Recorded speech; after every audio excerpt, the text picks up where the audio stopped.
Jorge, que es muy Bustos en este caso, que es también muy listo, ha subrayado lo que para mí es importante, lo más importante en estos momentos, ¿no? El sanchismo es muchas cosas. Una forma de hacer política, como he dicho muchas veces, la mentira, la chulería y los galanes del ¿no? Los andares del galán de tranvía, ¿no? Esa cosa que Jorge ha descrito muy bien en el Congreso, ¿no? Entran las caderas primero, luego entra él. El cimbreo de Pero Junta. no es solamente eso, sino que es un proyecto de poder a largo plazo, ¿eh? Y es un proyecto de poder que pasa por la liquidación de la nación constitucional. Es un proyecto que viene de lejos, lo empezaron los nacionalistas, no vamos a irnos para atrás, o podemos luego en la conversación, luego vino Zapatero, que fue muy importante en esta quiebra del rumbo del Partido Socialista, y ahora está en marcha, en plena marcha. No tenemos un gobierno español en sentido estricto, lo que hay es un proceso en marcha, como digo, de desguace del Estado y liquidación del orden constitucional. La legislatura pasada ya vimos hitos importantes y terribles en ese proceso: blanqueamiento de Bildu, la rebaja a la malversación, la derogación de la sedición, los indultos a los golpistas, la agitación del guerra-civilismo, la memoria antidemocrática, la demonización de la oposición, los ataques civilinos o no tan civilinos a la corona. Es decir, todo esto forma parte de un proceso, pero ahora estamos realmente metidos en el momento álgido, que es con la amnistía, que es un golpe, digamos, al Estado, liderado ahora por el Partido Socialista, de deslegitimación del Estado constitucional y democrático español, ¿no? Pero frente a eso, claro, la pregunta es, la gente dice, bueno, ¿y qué va a pasar? ¿Qué es el siguiente paso, no? Probablemente una especie de autodeterminación disfrazada de algo, la lidera lo que yo llamo el Sherpa de la mutación constitucional, que es un señor llamado Zapatero. Él va liderando, el otro día se fue a La Vanguardia, donde si no, a explicar esta operación de mutación constitucional. Dijo, Cataluña tenemos que en esta legislatura por fin reconocerle su identidad nacional, su derecho de autodeterminación, ¿no? Y también más allá en el horizonte, me atrevo incluso a decir, y esto hay gente que me dice, eres una agorera, pero yo creo que hay un sector de la izquierda que ya está pensando en eso, intentar incluso plebiscitar las próximas elecciones generales para que no se elija gobierno, sino régimen. Es decir, intentar ganar contra la corona lo que perdieron contra la Constitución, sin darse cuenta de que corona y Constitución son lo mismo. Corona y democracia son indisociables. Esto es lo que ellos están haciendo. Pero la pregunta es, y la clave es, ¿qué tenemos nosotros? Los demócratas, los constitucionalistas, los que de verdad nos identificamos con los valores de la libertad, de la igualdad, incluso la fraternidad en el sentido más estricto de solidaridad entre personas y territorios, ¿no? Y ahí es donde yo digo, y les digo a Bolaños y compañía y a Sánchez y compañía, pierdan toda esperanza. Porque nuestro Estado constitucional y democrático de derecho tiene diques de contención y son poderosos.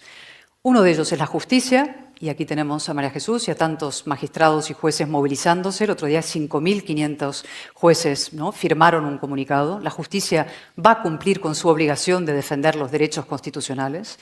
Está Europa, de la cual podemos hablar luego. El señor Bolaños dijo, montó un bulo enorme, uno de sus tantos bulos. La Comisión de Venecia avala por completo la ley de amnistía. Eso es falso. Y yo estoy segura que los recursos ante el TJUE van a funcionar y que Europa va a tratar a España como se merece ser tratada. Es decir, nuestra democracia no es peor calidad que la polaca o la húngara. Es decir, si hay problemas con nuestra democracia, Europa también tiene que subrayar los problemas que tiene nuestro Estado de Derecho y nuestra democracia. En tercer lugar, hay una oposición política en el Parlamento, fuerte y decidida. Hay comunidades autónomas, una de ellas decisiva es esta, dispuestas a defender el orden constitucional, y hay movilización en la calle. Estos son nuestros cuatro diques, cuatro esenciales diques de contención del sistema, y nuestra obligación es movilizarlos, fortalecerlos y lanzarlos al ruedo, ¿no? Y voy a acabar con esta reflexión vinculada a lo que tú decías, ¿no? Mi faceta más amable, si quieres, ¿no? Sí, la verdad a veces no es amable, pero es la verdad. Y los ciudadanos tienen que saber la verdad, no se les puede ocultar, ¿no? Pero lo digo siempre y lo quiero repetir hoy, ¿no? El sanchismo es sobre todo una forma de pesimismo, ¿eh? El sanchismo alienta la vieja falacia de que España está condenada a repetir sus errores históricos, de que España solamente va a poder ser aquello que sus odiadores desearían que fuera, que es un Frankenstein descosido en pedazos, un duelo a garrotazos entre dos Españas o un desencanto. Es decir, que la etapa constitucional, nacida en el 78, va a ser como fuegos artificiales, ¿no?, que estallan en la noche, brillan y desaparecen efímeramente, ¿no?, y que va a triunfar el fracaso y la vieja letanía del desastre español. Y yo digo ante eso, no es verdad. La España constitucional no va a fracasar. La España de los libres, iguales, o incluso España en sí misma, ha superado flagelos mucho peores que Pedro Sánchez Pérez Castejón. No vamos a concederle a él la gloria de ser el que acabe con este invento, después de lo que hemos vivido, 500 años de muy difícil, pero apasionante y fascinante historia en común, y por tanto se trata de movilizar las esperanzas y el optimismo español.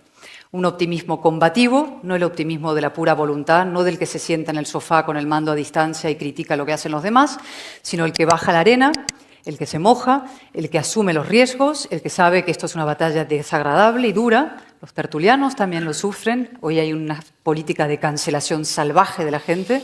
Los políticos que estamos en primera línea, y aquí veo muchos amigos que están en el Congreso, en la dirección del partido y en tantos sitios, también lo sufren en primera línea. Es decir, esto tiene la gloria, tiene el foco, pero también tiene el coste. Y yo digo aquí, la política del baño María no existe. Venir a la política a pasarlo bien, no, y menos en momentos decisivos como este. Es decir, es un llamamiento que vengo a hacer a los aragoneses, sabiendo que aquí serán especialmente receptivos ese llamamiento, insisto, al optimismo, a la militancia constitucional y al compromiso cívico. Así que muchas gracias por esta sala tan llena, de verdad.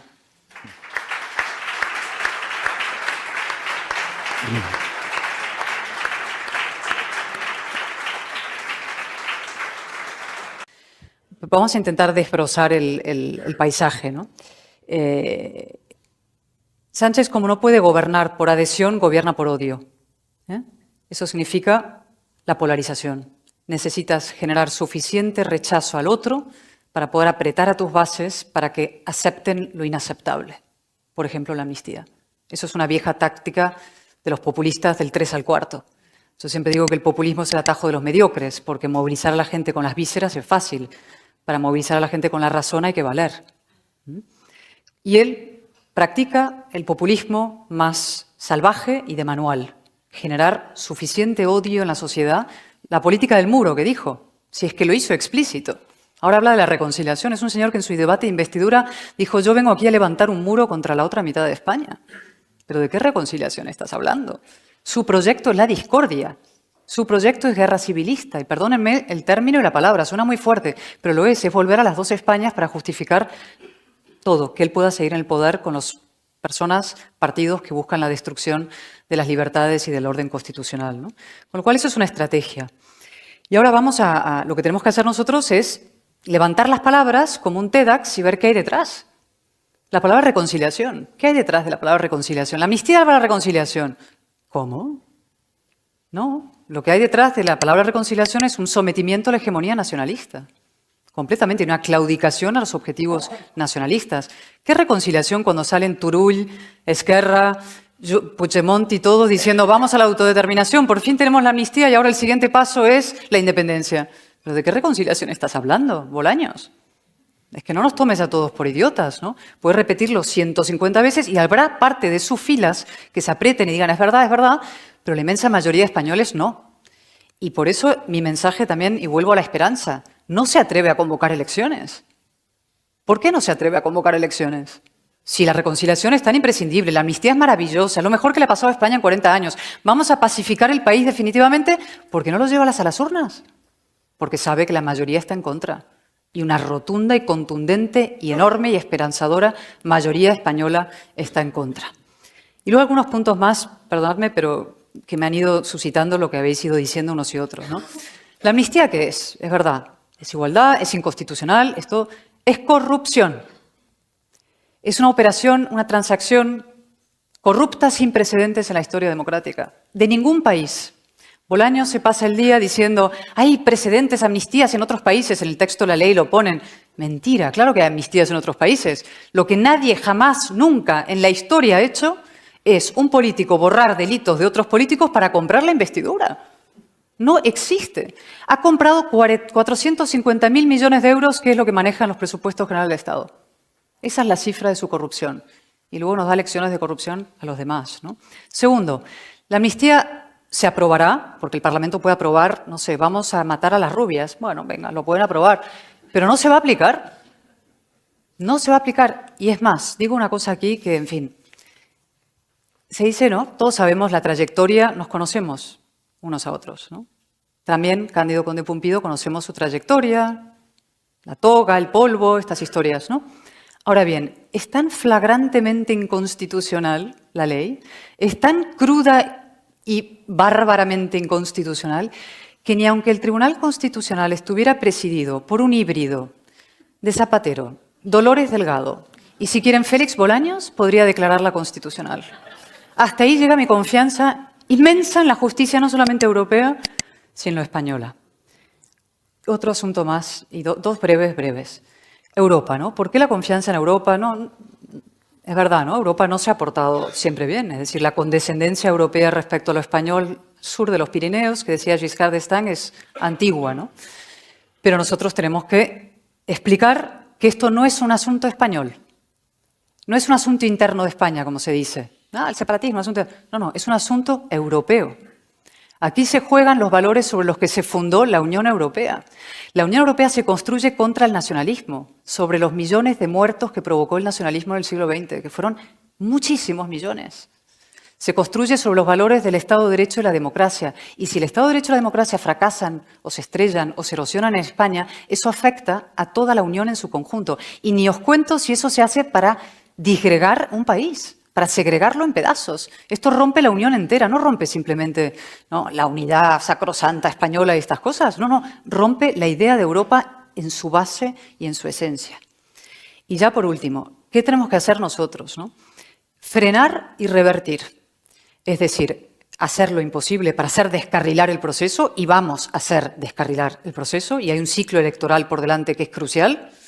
País Vasco, que va a ser difícil. O sea, Otegi tiene posibilidades de gobernar el País Vasco, disfrazado de partido vegano, feminista, guay, etcétera, pero no, un proyecto marxista, totalitario, destructivo, que no condena el asesinato por Manuel Jiménez Abad, entre otros. Eso es lo que está en el País Vasco. Y en Cataluña, 3/4 de lo mismo, un proyecto de secesión que aplasta la otra mitad de Cataluña. Nuestros compatriotas constitucionalistas que han vivido a la intemperie durante 40 años, es verdad, no suficientemente protegidos por el Estado y por los partidos nacionales, y a los que debemos apoyo, amparo, protección, legitimación, presupuestos, presencia, prestigio y poder, todo lo que no han tenido, ¿no? Esa otra mitad de Cataluña a la que tenemos que defender. Frenar, por tanto, el proceso, elecciones europeas decisivas y luego revertir. Y ya por resumir, revertir, ¿qué significa revertir? ¿Se puede revertir la amnistía? Bueno, hay un país donde se ha hecho. Ya veremos lo que podemos poner en marcha aquí. Pero sobre todo necesitamos poner en pie un proyecto político alternativo para toda España que haga dos cosas. El fortalecimiento del Estado, independencia del Poder Judicial, que los jueces elijan a los jueces, por favor. Ahí podemos debatirlo, bueno. Independencia del Poder Judicial, dignificación del Parlamento. Aquí hay varios que somos diputados ahora. Es una cochambre lo que está pasando en el Parlamento. Es una auténtica vergüenza. Eso destroza la confianza de los ciudadanos en la política y el parlamentarismo y en sus instituciones. Dignificación del Parlamento, limitación del poder cesarista del Ejecutivo, cuya invasión sobre los demás poderes es asombrosa. Tiene una correa humillada de transmisión al frente del Congreso de los Diputados. No he visto un espectáculo igual. Yo pensé que con Batet lo había visto todo y os aseguro que esto lo supera por completo. Ataques a los jueces desde la tribuna del Congreso, nadie dice nada, nadie le llama al orden. Es decir, Parlamento, Ejecutivo, limitación de eso. Y una última cosa que creo que Aragón aquí tiene un papel fundamental que desempeñar. Después de 40 años de potenciar, subrayar, destacar lo que nos distingue y diferencia a unos españoles de otros, tenemos que empezar a subrayar, distinguir, resaltar lo que tenemos en común. Porque es muy fácil ver lo que tenemos distintos unos de otros, color de piel, la religión, la lengua, los acentos, ¿no?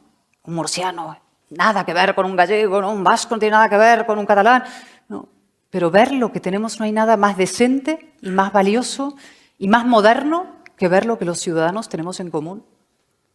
Y esa tarea de fortalecimiento de lo que nos une, junto con la igualdad, que es muy importante, pero no solamente iguales, sino que tenemos cosas en común. Por ejemplo, la lengua. Estamos en el Congreso con pinganillos entre españoles. Todo esto pasa inadvertido y se suma a la tendencia general, a la disgregación y la separación. Esos pinganillos están para que no nos comuniquemos, para que el esperpento y la idea de que aquí hay unos pueblos separados que no tienen nada que ver unos con otros vaya consolidándose. Nosotros tenemos que revertir también ese proceso y empezar a fortalecer lo que tenemos en común desde la idea moderna, ilustrada del ciudadano libre e igual en derechos y obligaciones. Gracias.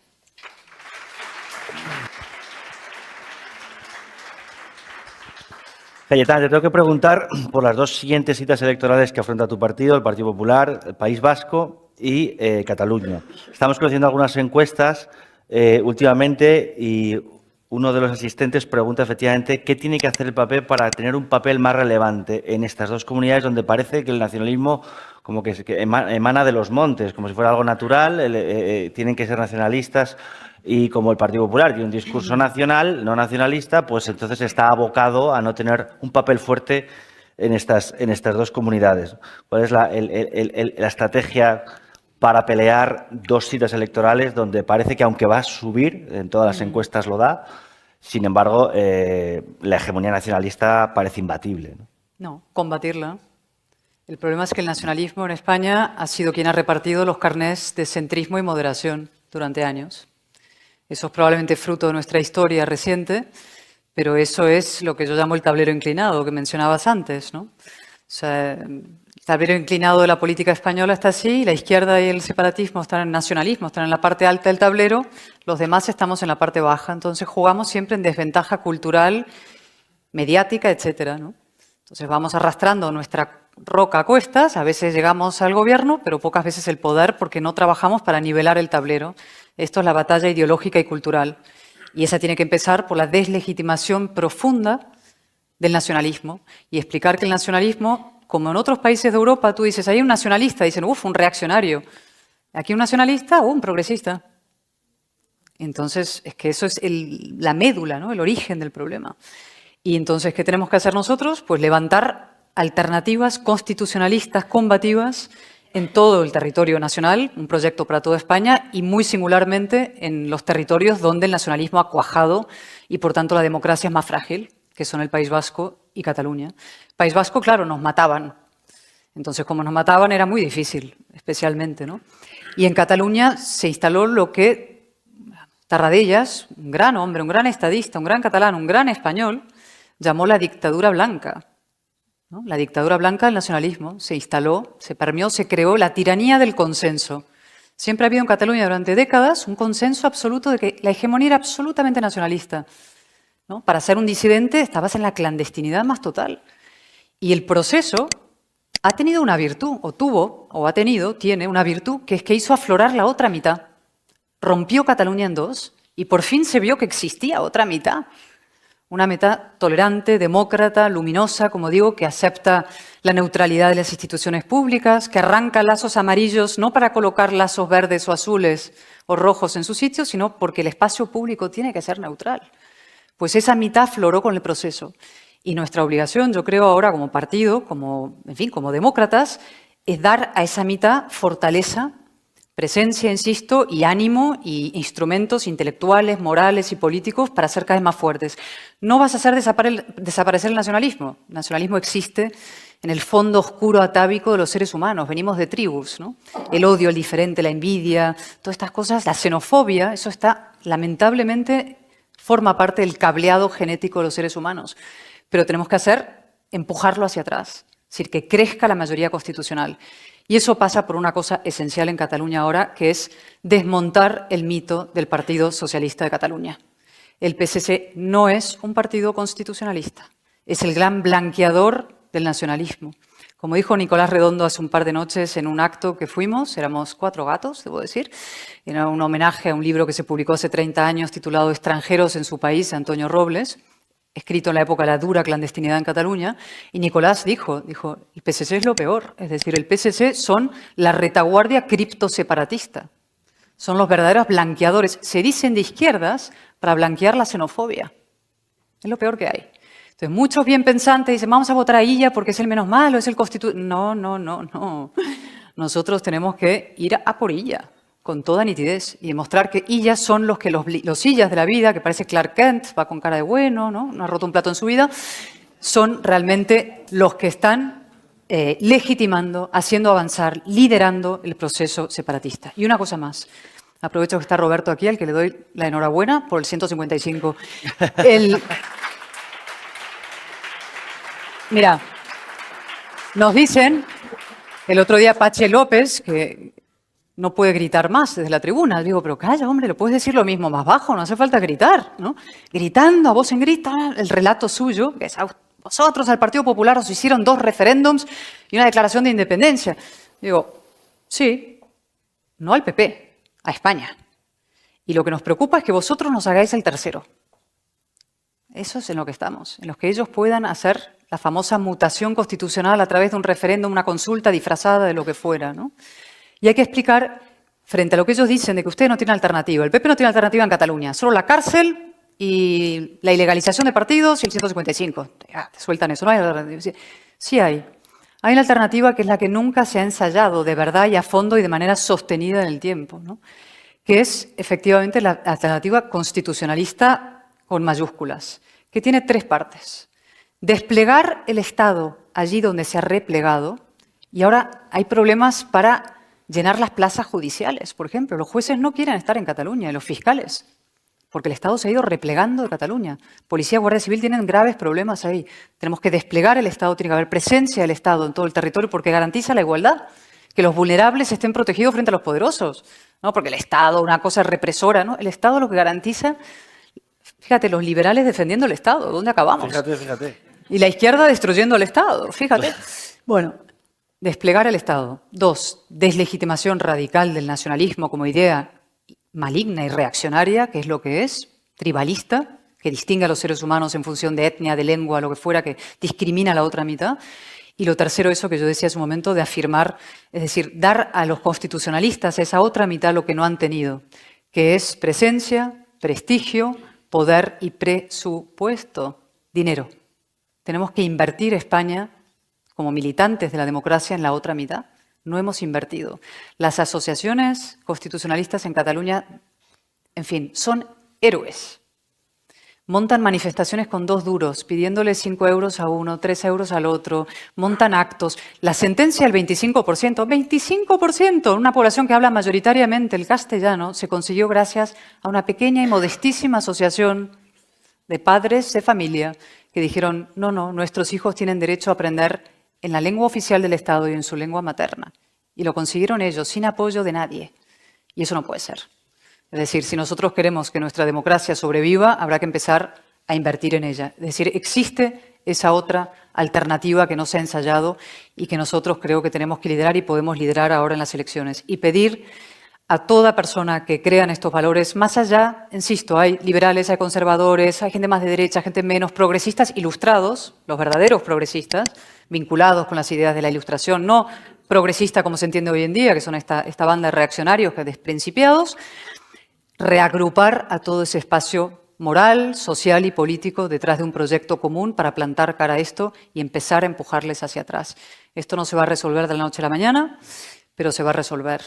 Y una última cosa sobre el PSOE, ¿no? Decía el presidente, bueno, 2 años, 3, yo te digo lo mismo, a mí me da igual, o sea, yo no estoy pensando, la bola de cristal no la tenemos. La historia se va a hacer en función de lo que hagamos nosotros cada día. ¿Vale? Depende de lo que nosotros hagamos, la legislatura puede durar 1 año, 2 o 20.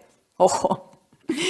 O sea que lo que tenemos que trabajar es para una derrota contundente de Sánchez y del PSOE en las urnas. Cuando toquen, si es en 3 años, en 1, pero una derrota de tal calibre y tal naturaleza que el PSOE se ve obligado a elegir entre extinción o refundación. Y que surja un nuevo líder, como surgió en su día Felipe González, y haga un nuevo congreso de Suresnes. Y así como Felipe González rompió con el marxismo para poder aspirar a tener un partido hegemónico en España y lo consiguió, un nuevo líder socialista, que probablemente no ha nacido todavía, pero en algún lugar estará, romperá con el guerra civilismo y con el separatismo, que son los 2 flagelos a los que se ha abrazado. Y cuando eso suceda, bien, tendremos el otro pilar del sistema. Pero entre tanto es nosotros, nuestra obligación y nuestro proyecto. Y yo tengo muchas esperanzas y lo digo de verdad. Bueno.